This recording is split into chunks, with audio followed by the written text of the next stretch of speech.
क्योंकि साइंस बहुत वास्ट है। ठीक है, हम क्या करेंगे, एक क्वेश्चन, आप प्लीज पेन और अपनी पेंसिल और कॉपी ये साथ में लेके बैठे। ठीक है, एक क्वेश्चन से हम बहुत सारे कॉन्सेप्ट करेंगे। ठीक है, तो आप खुद ही समझ पाओगे विद टाइम। आपको लगेगा कि आपने बहुत सारी चीजें पढ़ ली हैं। ठीक है, और बहुत सारी चीजें समझ ली हैं। Good evening. बट आप जरा अपना पेन और पेंसिल साथ में रखिएगा। ठीक है, और इसकी पीडीएफ आपको मिल जाएगी, बट टाइम आने पे। ठीक है, तब तक आप प्रैक्टिस करें। ठीक है, और वीडियो भी मिल जाएगी।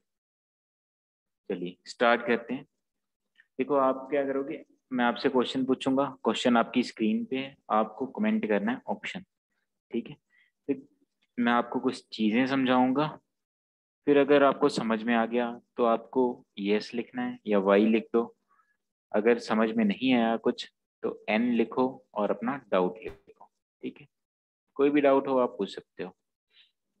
कोई भी डाउट हो आप पूछ सकते हो, और कभी भी पूछ सकते हो बीच में। ठीक है, चलिए स्टार्ट करते हैं। फर्स्ट क्वेश्चन है हमारा, विच of the following phenomena is or are responsible for formation of a rainbow in the sky? Options हैं आपकी, रिफ्लेक्शन, रिफ्रैक्शन, डिस्पर्जन और ऑल ऑफ द अबव। अच्छा, सभी इंग्लिश मीडियम ही है ना? सभी इंग्लिश मीडियम ही हो ना आप सब?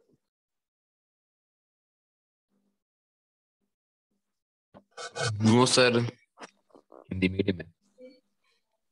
चलो यार, इतनी समझ ही जाओगे इसका तो। अगर कोई प्रॉब्लम होएगी समझने में तो मुझे एन लिख देना आप। ठीक है, माइक बंद करो, एन लिख देना। ठीक है, अगर कुछ समझ नहीं आएगा तो मैं बता दूंगा। ठीक है, ये तो समझ गए होंगे। रेनबो मतलब जो आसमान में जो इंद्रधनुष बनता है उसके निर्माण के लिए क्या चीज किसकी वजह से बनता है, वो रिफ्लेक्शन। रिफ्लेक्शन को बोलते हैं अपन परावर्तन। ठीक है, रिफ्रैक्शन अपरावर्तन हुआ। और डिस्पर्जन को कुछ बोलते होंगे, अब पता नहीं। और या फिर ऑल ऑफ दी थ्री। बताओ कौन सा ऑप्शन। अगर किसी को कोई डाउट रह जाए तो वो पूछ लेना। ठीक है, चाहे हिंदी में हो चाहे इंग्लिश में, कोई भी डाउट हो पूछ लेना। मैं अपनी तरफ से बेस्ट दूंगा आपको। चलिए ठीक है, देखिए इसका आंसर है ऑल ऑफ दी अबव, तीनों की वजह से। अब देखो समझो, ये कोई वाटर ड्रॉपलेट है, ये कोई वाटर ड्रॉपलेट है। यहाँ से आई सन रे, ये आई सन रे। ठीक है, ये तो होगी व्हाइट कलर की। ठीक है, सन रे का कलर व्हाइट। क्लियर है, समझते जाना यहाँ से। ये आई रे फ्रॉम दी सन। यहाँ पे इसका मीडियम चेंज हुआ, क्योंकि जैसे ये इस वाटर ड्रॉप पे पड़ेगी तो इसका मीडियम चेंज हुआ। अब यहाँ पे मीडियम चेंज होने की वजह से क्या हुआ, इसके इसके जो पाथ में इसके डेविएशन आया। इसके पाथ में डेविएशन आया, देखो डेविएट हुई ना ये। और यहीं पे क्या होता है आपका, यहीं पे क्या होता है आपका डिस्पर्जन। मतलब एक वाइट लाइट डिस्पर्जन। अब समझो डिस्पर्जन क्या होता है, कि आपका जो एक रे है, एक वाइट लाइट है जैसे, वो अपने सब पार्ट्स में स्प्लिट हो जाएगी। जैसे वाइट किस में स्प्लिट होता है, 7 कलर्स में स्प्लिट होता है। वेब गेवर में पढ़ रखा होएगा आपने। बोलो ये वाली चीज समझ में आई, डिस्पर्जन समझ में आया? सब कुछ समझाऊंगा यहाँ से। डिस्पर्जन समझ में आया, जब आपकी लाइट ऑफ द सन या फिर रे ऑफ लाइट किसी मीडियम पे स्ट्राइक करे, किसी सरफेस पे स्ट्राइक करे, उसके बाद वो मल्टी कलर्स में अपने डिवाइड हो जाए, उसी को हम क्या बोलते हैं, डिस्पर्जन। क्लियर है? और रिफ्रैक्शन क्या हुआ फिर, दो चीजें होगी यहाँ से हमारी, डिस्पर्जन हो गया और रिफ्रैक्शन हो गया। रिफ्रैक्शन क्या कि आपकी रे किसी सरफेस पे स्ट्राइक करने के बाद वो अपने पाथ से डेविएट हो जाएगी, मुड़ जाएगी इधर उधर, कहीं भी मुड़ सकती है वो, ठीक है। उसी को हम क्या बोलते हैं, रिफ्रैक्शन। बोलो समझ में आया? यस और नो?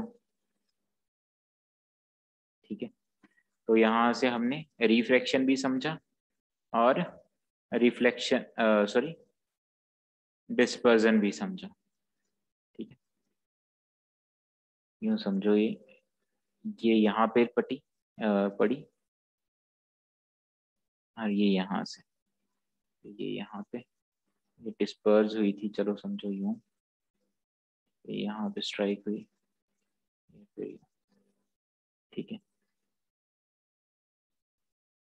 आप मुझे बताओ कि यहाँ पे ये वाला प्रोसेस क्या हुआ, यहाँ से लाइट आई, ये रे आई लाइट की और इस सरफेस को क्रॉस करते हुए यहाँ चली गई, रिफ्लेक्शन नहीं हुआ बच्चे। ये वाला यहाँ पे पूछ रहा हूँ मैं, इस पॉइंट पे,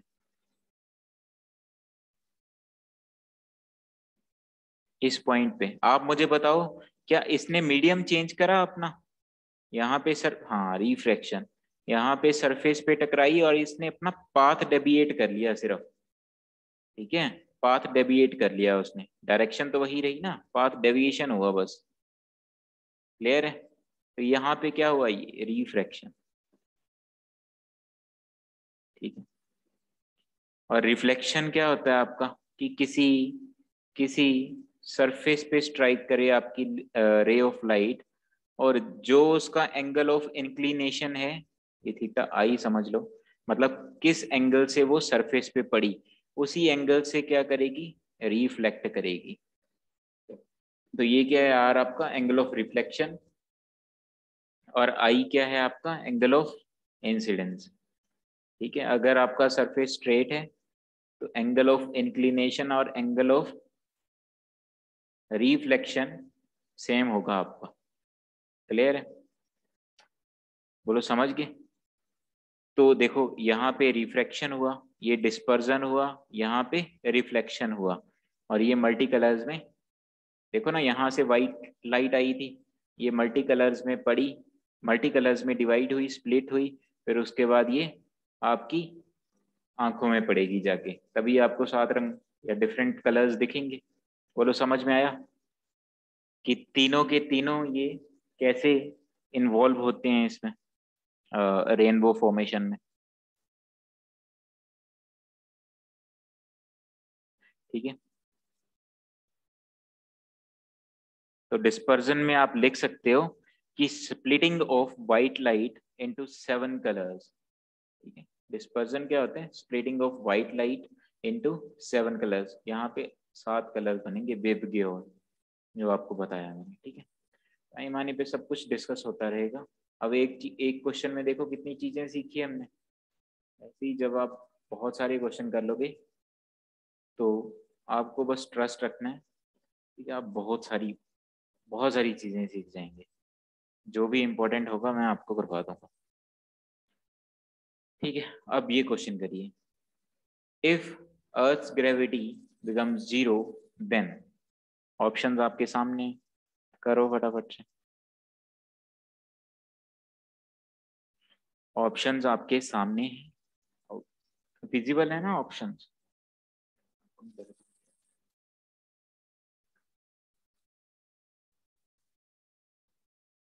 बताइए, सभी करिए कमेंट फटाफट से।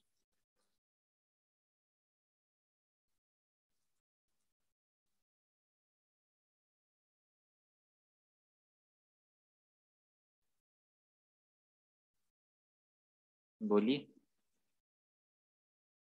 ए, गुड, ठीक है। तो क्वेश्चन क्या बोलता है, अगर अर्थ की ग्रेविटी आपकी जीरो हो जाए, अर्थ की ग्रेविटी अगर जीरो हो जाए तो ऑप्शंस है आपकी, our weight will remain same, our weight will increase, we will get attached with the earth. ये तो बिल्कुल ही गलत है। क्यों? क्योंकि अगर ग्रेविटी होगी ही नहीं तो हम अर्थ के साथ कैसे चिपके रहेंगे, कौन सी फोर्स हमें अट्रैक्ट करेगी? हम तो अर्थ के सरफेस के साथ अटैच्ड हैं। क्यों? क्योंकि ग्रेविटी है यहाँ पे, क्योंकि ग्रेविटेशनल पुल अर्थ का, ग्रेविटेशनल पुल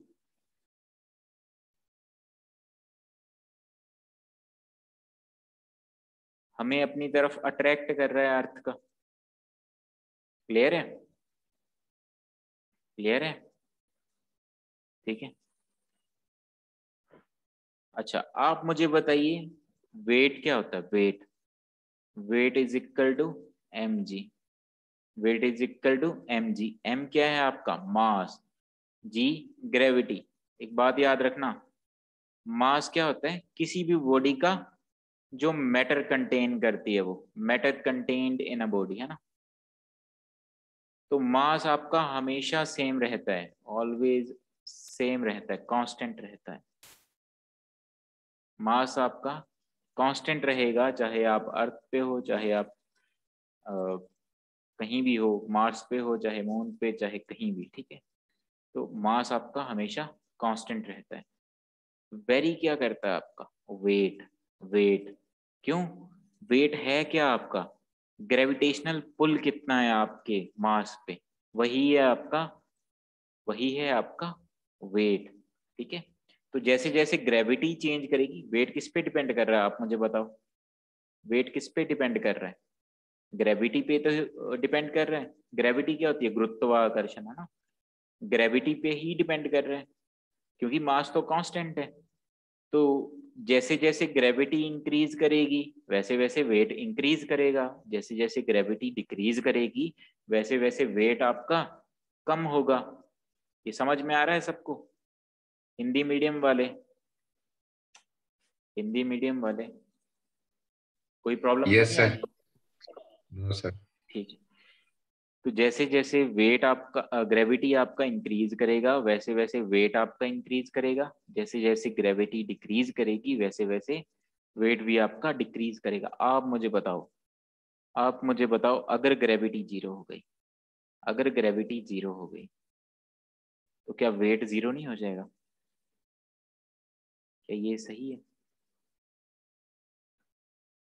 अगर ग्रेविटी जीरो हो गई तो क्या वेट जीरो नहीं हो जाएगा? जीरो हो जाएगा ना। तो इसका मतलब ये वाली ऑप्शन भी गलत हुई। अवर वेट विल इंक्रीज, इंक्रीज तो कर ही नहीं सकता, क्योंकि ग्रेविटी जीरो है तो वेट जीरो है आपका। और रिमेन सेम, सेम भी नहीं रहेगा, सेम भी नहीं रहेगा। और we will get attached with earth, ये भी गलत है। तो ऑप्शन कौन सा सही है? We can fly in the air, we can fly in the air. बोलो, समझ में आया? समझ में आया सबको? ठीक है। और एक चीज आप खुद सर्च करोगे, मून, ये क्वेश्चन इंपॉर्टेंट है, मून और अर्थ की ग्रेविटी में रेशियो, ये आप खुद करोगे, ठीक है, इस क्लास के बाद। अभी बता सकता हूँ बट नहीं बताऊंगा, खुद करो, ठीक है इसको। देखो, मैं कुछ भी कर रहा हूँ उसका कुछ रीजन है, आपको ट्रस्ट तो रखना ही होगा। चलिए, रिकॉर्डिंग स्टार्ट करी थी ना हमने। चलिए क्वेश्चन पढ़िए। Which gas is used for filling aeroplanes tyre, aeroplane tyres. आपके पास ऑप्शन है nitrogen, neon, argon and krypton. आपके पास ऑप्शंस हैं nitrogen, neon, argon and krypton. बताइए।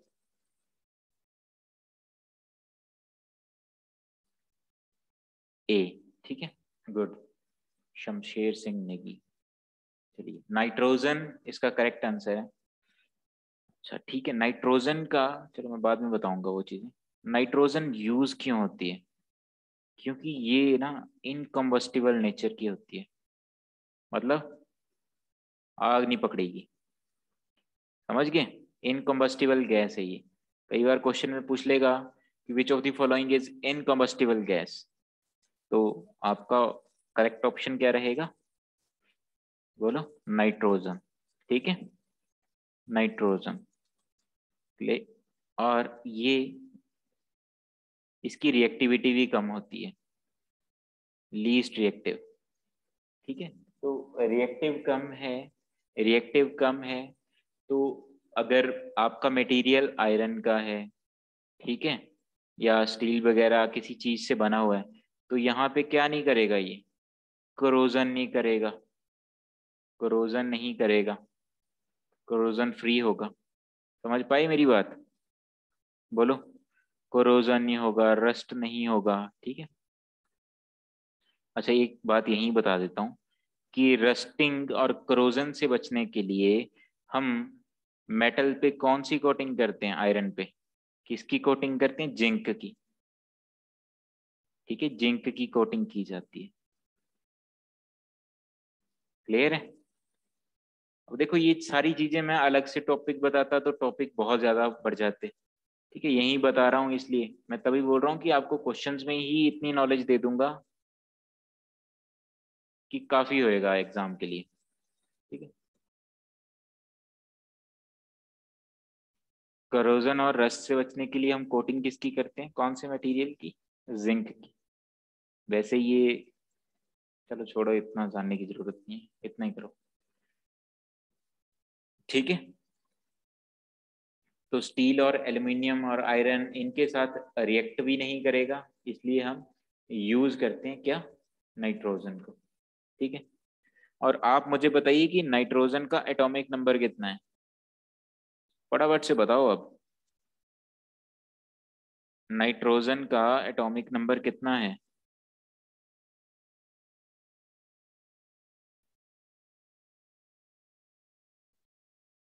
बताओ।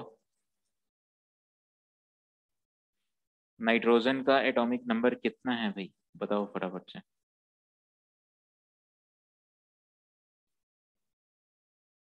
7। गुड। मैं लिख रहा हूँ यहाँ पे, याद होने चाहिए ये। नियॉन का, नियॉन का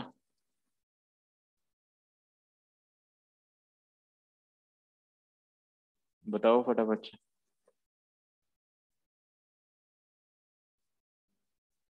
नियॉन का बताओ फटाफट से। 10। आर्गन का बोलो। 18। और क्रिप्टॉन का? क्रिप्टॉन का बोलो। इससे डबल, 36। ठीक है। अच्छा, एक और बात याद रखना कि जो ये आपकी नियॉन, आर्गन, क्रिप्टॉन, ये हीलियम, ये सारे कौन से ग्रुप में आते हैं आपके? नोबल गैसेस है ना आपकी ये। कई बार क्वेश्चन पूछ लेता है ऐसे, मैं बता देता हूँ आपको, चलो यही देख लो। जो नोबल गैसेस हैं आपकी, ठीक है, ऐसे पूछ लेगा कि noble gases lies in which group? हाँ, 18th ग्रुप में। ठीक है, नोबल गैसेस हैं कौन कौन सी? हीलियम, नियॉन, आर्गन और क्रिप्टॉन। और आपका जिनॉन। और क्या होती है बताओ यार? रेडॉन। ठीक है, यही होती है ना। तो इसकी एक ट्रिक है, याद तो नहीं मेरे को प्रॉपरली, बट हाँ, हेमा नीलम आरती करो, अ, रब से होना चाहिए था, है ना? करो रब से फरियाद। क्लियर है? तो ऐसे इसे याद कर लेना। ये कौन से ग्रुप में लाई करती हैं? 18th ग्रुप में। 18th ग्रुप में। क्लियर है? और आपके पास, अच्छा, ग्रुप कितने हैं और पीरियड्स कितने हैं? आपके पास ग्रुप्स कितने हैं और पीरियड्स कितने हैं? There are 18 groups and periods कितने हैं भाई? बताओ फटाफट से, फटाफट बताओ। 7 पीरियड्स, ठीक है। ये चीजें भी पूछ ली जाती हैं। कई बार आपसे पूछ लिया जाएगा कि हेलोजन फैमिली कौन से ग्रुप में लाई करती है, हेलोजन फैमिली कौन से ग्रुप में लाई करती है, तो 17th ग्रुप में, 17th ग्रुप में हेलोजन फैमिली लाई करती है आपकी। क्लियर है? और हेलोजन फैमिली में आपके कौन कौन से हैं? फ्लोरीन, क्लोरीन, ब्रोमीन, आयोडीन, ठीक है। और और क्या थे यार, बस इनको याद रखो, ठीक है। ठीक है, फ्लोरीन, क्लोरीन, ब्रोमीन, आयोडीन, ठीक है। तो देखो कितना कुछ, कितनी सारी नॉलेज आपने गेन करी यहाँ से, कितने सारे फैक्ट्स को समझा आपने। समझ में आया सब कुछ? कुछ भी क्वेश्चन पूछ सकता है इनमें से कि नोबल गैसेस कौन से ग्रुप में लाई करती है, विच of the following is noble gas, halogen कितने ग्रुप्स हैं, कितने पीरियड्स हैं। होप आपको समझ में आया होगा सब कुछ। समझ में आया सब कुछ? हाँ या ना तो बोलो।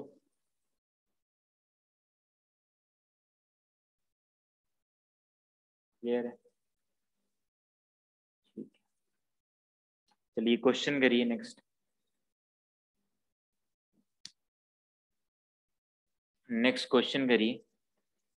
Tooth enamel is made up of which one of the following calcium compounds?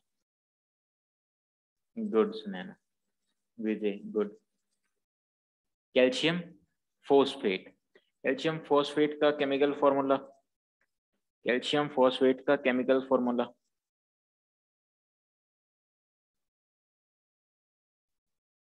फटाफट से बोलो, करो कोई तो कमेंट करो।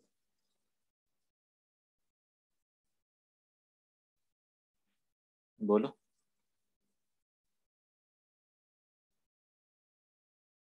गुड। CA3PO4 ट्वाइस, ठीक है। एक आज मैंने लिस्ट भी शेयर करी थी ग्रुप में, केमिकल फॉर्मूला इसकी, ठीक है। वो याद करना सारे के सारे, मैं कोई भी फर्जी चीज नहीं देता, नहीं शेयर करता, तो जो ढंग की हो ना वही चीजें शेयर करता हूँ ग्रुप में, ठीक है। टेलीग्राम ग्रुप पे एक्स्ट्रा चीजें आती रहती हैं, बट व्हाट्सएप ग्रुप पे वही चीजें आती हैं जो इम्पोर्टेंट होती हैं। टेलीग्राम पे एक्स्ट्रा चीजें बहुत होती हैं, अगर किसी ने एक्स्ट्रा सीखना हो तो बहुत कुछ होता है उस पर, ठीक है। कैल्शियम फॉस्फेट से बना होता है आपका क्या? टूथ इनेमल, टूथ इनेमल, और ठीक है। और इसको हम हाइड्रोक्सी एपेटाइट भी बोलते हैं, ठीक है। Hydroxy apatite. क्लियर है?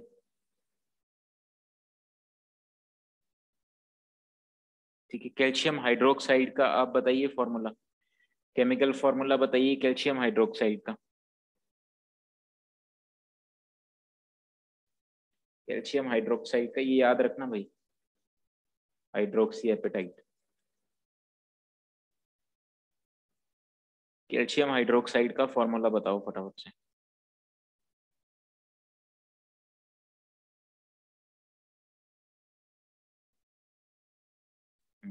COH ट्वाइस,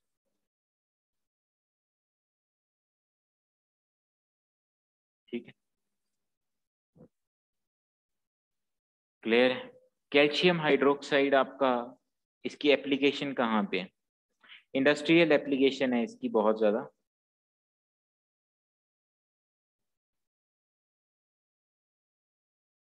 कहाँ पे यूज होता है ये? रुक जाओ एक मिनट, ठीक है। प्लास्टर में, सीमेंट फॉर्मेशन में, ठीक है, इनमें ये यूज होता है कैल्शियम हाइड्रोक्साइड। क्लियर है? कैल्शियम सल्फेट CaSO4 ट्वाइस आता है कि नहीं आता है यहाँ पे? बोलो। कैल्शियम सल्फेट पे ट्वाइस आता है कि नहीं आता, बोलो। वैलेंसी आती है 2 की कि नहीं भाई, बताओ। नहीं आती, क्यों? क्योंकि SO4 के ऊपर भी -2 होता है ना। ठीक है। कैल्शियम सल्फेट, कैल्शियम सल्फेट के यूजेस बताओ, एप्लीकेशन बताओ इसकी।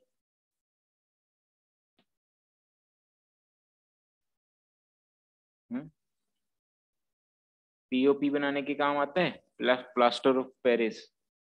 ठीक है। अच्छा, कई बार पूछ लेते हैं, कई बार पूछ लेते हैं वो कि प्लास्टर ऑफ पेरिस कैसे बनता है। ठीक है, कैसे बनेगा ये PaSO4, इसको हीट अप करके, है एट 120 डिग्री सेल्सियस। ठीक है, तो यहाँ से बनेगा आपका plaster of Paris. Half H2O होता है, CaSO4 हाफ H2O। ये जिप्सम है यहाँ पे। कैल्शियम कार्बोनेट के बताओ, कैल्शियम कार्बोनेट सी शेल्स इसी की बनी होती हैं। ठीक है,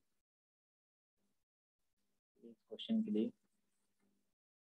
समझ में आया सब कुछ इतना? समझ में आया आपको? ठीक है, ये वाला क्वेश्चन करिए।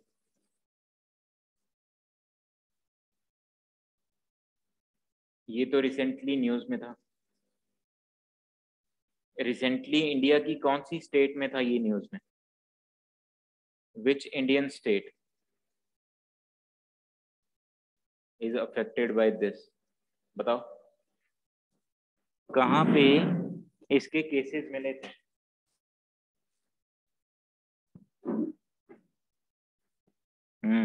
गुड, आशु शर्मा, केरला में। ठीक है, करंट का क्वेश्चन हो गया ये।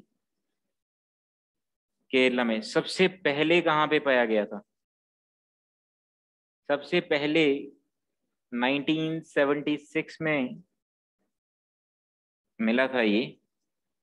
ठीक है, डेमोक्रेटिक रिपब्लिक ऑफ कॉन्गो में। ठीक है, इतना नहीं पूछने वाले आपसे वो, बस याद रखना फिर भी कॉन्गो में मिला था ये, याद रखना 1976 में। और ये किससे, वायरल डिजीज है की, इसकी एक पूरी लिस्ट दूंगा आपको। ठीक है, फंगल डिजीज कौन से होते हैं, बैक्टीरियल कौन से होते हैं, उनको एक बार पढ़ लेना, गो थ्रू हो जाना। जो भी चीज दूं उसको पढ़ना है, पढ़ना है और पढ़ना है। ठीक है,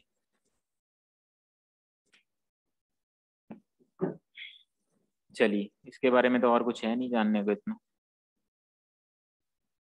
ये वाला क्वेश्चन करिए। The commercial unit of electrical energy, electrical energy के कमर्शियल यूनिट पूछे हुए हैं।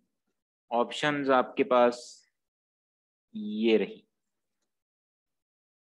चलिए बताइए।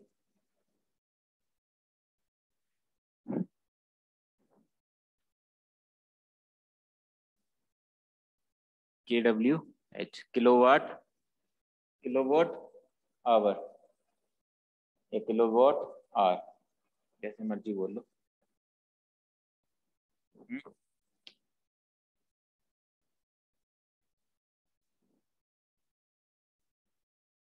क्लियर है?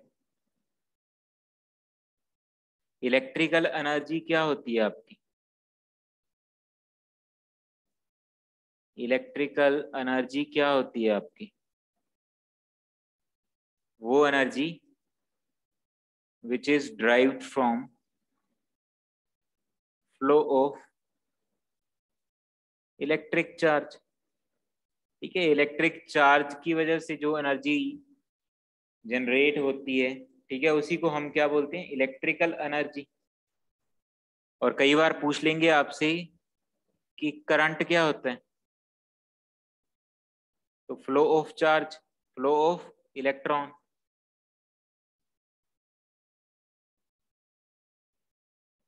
क्लियर है? इसकी वजह से, फ्लो की वजह से ही जनरेट होगा करंट। बोलो हाँ या ना। यस और नो? किलोवोट नहीं होते आशु शर्मा, किलोवोट पावर की यूनिट होते हैं, किलोवोट पावर की यूनिट होते हैं। मैं बताता हूँ आपको, रुक जाओ। आप मुझे बताओ एसआई यूनिट क्या होंगे इलेक्ट्रिकल एनर्जी के? एसआई यूनिट क्या होंगे इलेक्ट्रिकल एनर्जी के? जूल। ठीक है, कोई भी एनर्जी हो उसके एसआई यूनिट क्या होंगे? जूल। कमर्शियल यूनिट पूछे थे आपसे इलेक्ट्रिकल एनर्जी के, वो क्या होते हैं? Kilowatt hour. ठीक है, किलोवाट आवर। क्लियर है? अच्छा, पावर क्या होती है? पावर, पावर होती है आपकी वर्क अपॉन टाइम। ध्यान से सुनना और इस लेक्चर को रिवाइज तो जरूर करना।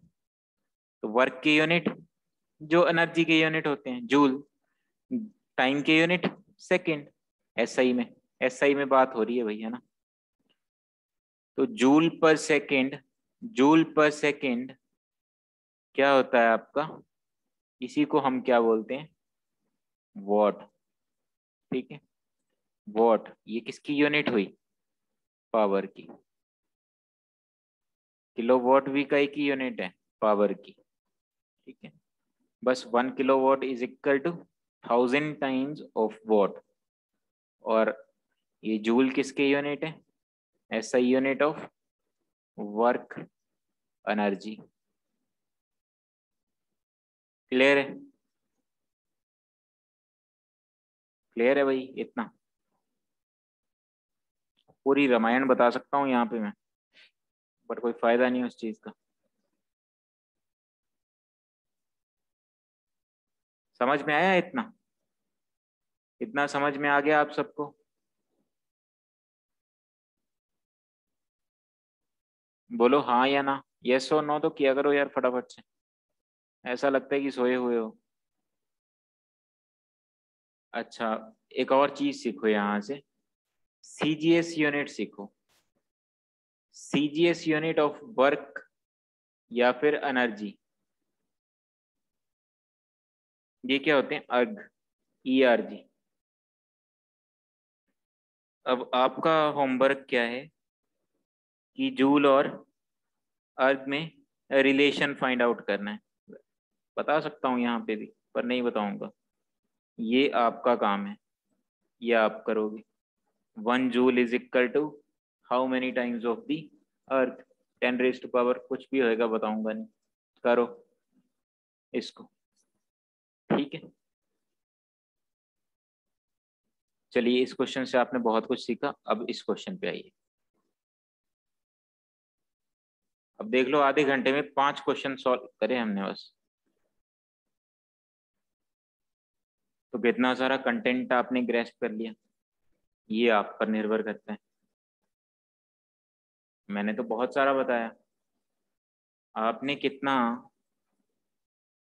अपने पास रखा ये आप पे निर्भर करता है, आपकी कंसंट्रेशन, आपके फोकस, इन सब चीजों पे। चलिए ये वाला क्वेश्चन करिए। Which of the following sentence is incorrect in reference of fermentation? अच्छा, fermentation, fermentation is a biochemical activity. Okay, हमें तो पता नहीं है। complex organic compounds are decomposed in simple into simple organic compounds. अच्छा, this process requires oxygen, it is used in making bread and biscuit। बताओ। नहीं भाई, उसने क्या बोला हुआ है? इनकरेक्ट पूछा हुआ। ये तो ये सही है ना? ये तो सही है, ये तो राइट है। fermentation is a biochemical activity in which complex organic compounds are decomposed in this simple organic compounds। तो इस फर्मेंटेशन में आपकी ऑक्सीजन की जरूरत नहीं होती। फर्मेंटेशन में आपकी ऑक्सीजन की जरूरत या रिक्वायरमेंट नहीं होती, तो ये गलत है। मतलब अकॉर्डिंग टू क्वेश्चन ये वाला आंसर करेक्ट है, ये वाला ऑप्शन। ठीक है। अच्छा, एक क्वेश्चन है आपका, जो लैक्टिक एसिड है ना, लैक्टिक एसिड, ये मिल्क से बनता है, मिल्क से, ठीक है, मिल्क से बनता है। प्रोसेस कौन सा होता है? फर्मेंटेशन, फर्मेंटेशन, ठीक है। एक कॉम्प्लेक्स कंपाउंड एक सिंपल ऑर्गेनिक कंपाउंड में कन्वर्ट होएगा, ठीक है। मिल्क से बना लैक्टिक एसिड, तो ये पूछ लेते हैं कई बार, क्लियर है? बोलो क्लियर है? और हाँ, वाइन और अल्कोहल की प्रोसेसिंग में भी ये काम आता है, क्या? फर्मेंटेशन, समझे? समझे बंधु? चलो ये वाला क्वेश्चन करो फिर।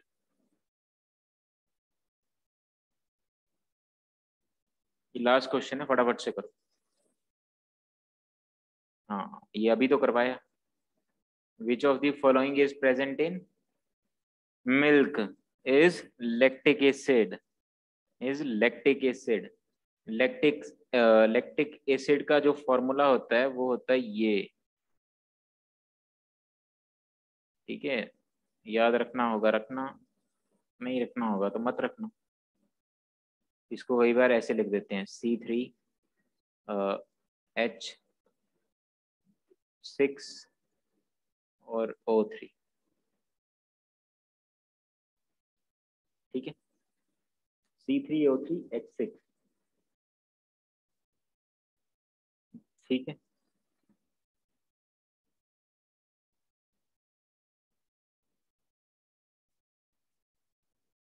बनता कैसे है ये? फर्मेंटेशन ऑफ मिल्क से, मिल्क से। एसिटिक एसिड, एसिटिक एसिड कहाँ पे होता है बताओ? एसिटिक एसिड, इसका फॉर्मूला भी बताओ मुझे। एसिटिक एसिड का फॉर्मूला भी बताओ।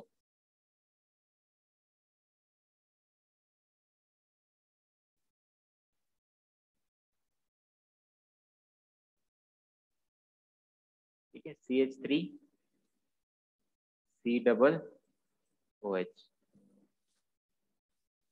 सिट्रिक एसिड का?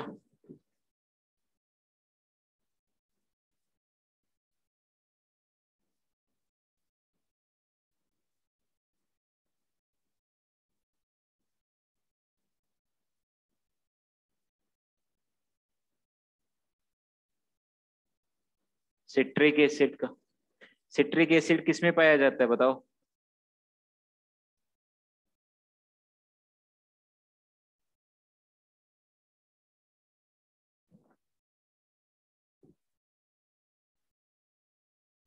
लेमन वगैरह में, है ना, सावर जो खट्टे जो होते हैं फ्रूट्स वगैरह उनमें।